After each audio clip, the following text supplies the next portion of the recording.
Hello guys! Ang videong ito ay napaka-straightforward. Sa videong ito ay papakita ko sa inyo yung flash na in-order natin from Shopee. Ito yung Ulanzi SL02. Para ito sa camera natin na Sony ZV-E10. Naghanap kasi ako ng compact at maliit lang na camera flash, yung low-key lang. So ito yung Ulanzi SL02 at i-unbox natin ngayon. Ito yung box niya, napakaliit lang, no? At yung laman nito ay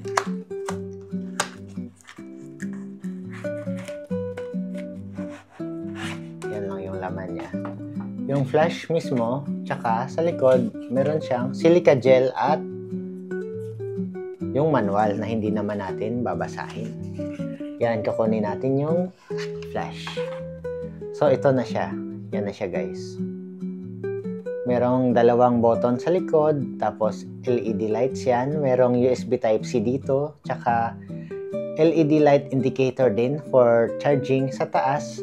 Meron tayong Ulanzi markings dito sa baba, yung connection sa hot shoe. At dahil straightforward video lang ito yung camera natin, i-install natin to. So, ang dali lang niyang i-install. Lalagay lang siya natin actually sa hot shoe ng camera natin. Ayan. Siguraduhin lang natin nakatapat sa harap, syempre. Ayaw naman nating i-flash yung mukha natin kapag nag-take ng picture. So, i-on natin yung camera natin. Yan.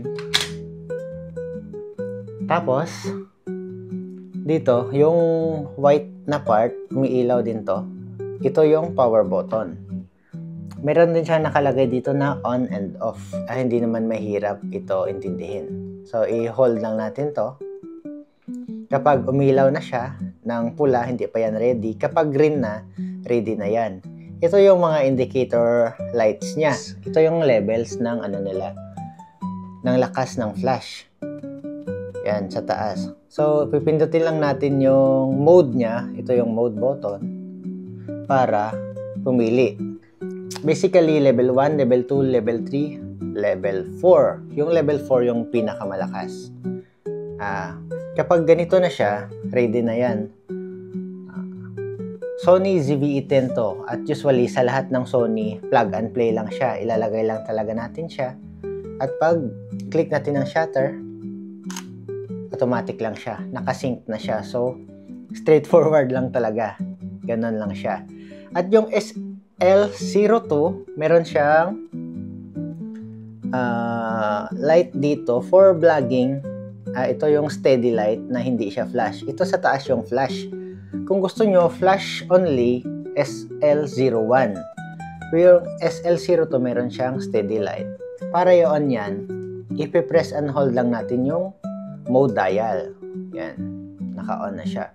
So, kung need nyo ng steady na light for video or kahit sa photography, pwede rin to. Yan. Meron siya.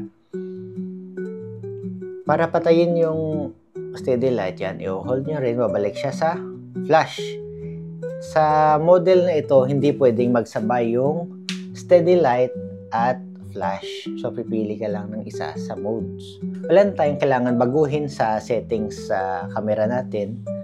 Although, kung meron man, hindi ko pa kailangan ngayon. At yan yung SL02. Yung laki naman niya, for reference lang, ito siya. Napaka low-key, di ba? Yan, malaki yung lens ko, pero maliit lang talaga yung Sony ZV-E10.